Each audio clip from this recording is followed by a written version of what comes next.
What's up, internet? Rich Malachy back again on another video, 2019, and we're doing another top five.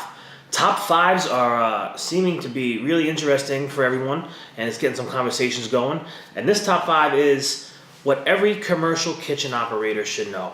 So the number one thing is, this is explicit language. If you got the kids around, shut it down. Number one is, who do you call when shit hits the fan? You need to know that first. So whether you're in California or Chicago or New Jersey or New York or Connecticut, it doesn't matter where you are, you need to have a company on call for you, ready to go. I've talked about it before. If you're an end user customer, a commercial kitchen operator, you should have a relationship with your service company. Stop calling 10 different people. Stop, trying to cut corners and looking at, listen, premium price comes with premium techs and premium service. That's what you should have in your back pocket for Friday nights in the summer, for Monday mornings, for all those crazy times that things go wrong, because they always seem to go wrong at the worst time. You need to know who to call. My second one that we sat down here and talked about was, you need to know where the main gas shutoff is and where your electrical breaker box is for the building, for your business. There's a couple of reasons. Obviously, one, safety. Before any professional gets there, you might have to shut that gas down. You might have to flip that breaker box off.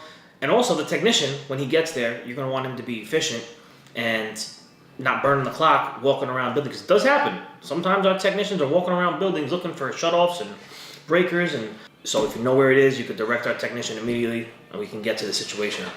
Number three, right here, training. Training your staff.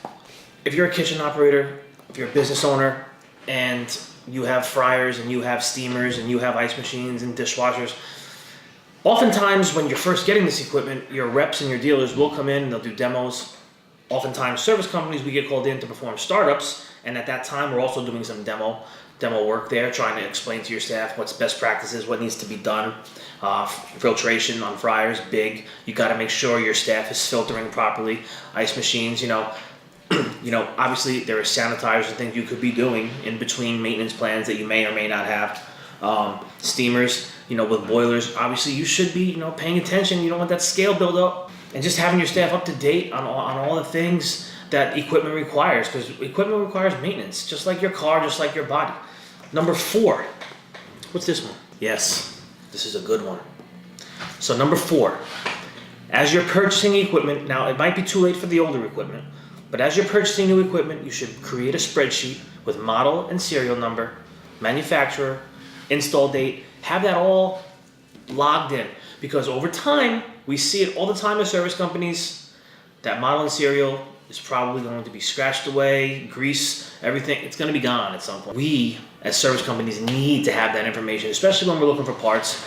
And, we're in a day and time, we want everything's quick, and that's going to slow us down, especially when the model and serial are gone. Now we're relying on pictures and professionals' eyes to, I think this is it. It could often, lead to ordering incorrect parts. So make sure you get that log. And last but not least, tying this all together, we talk about it all the time. My industry veterans, we all talk about it all the time. I talk about it on LinkedIn all the time. Every commercial kitchen operator and end user should have a maintenance plan in place. Planned maintenance.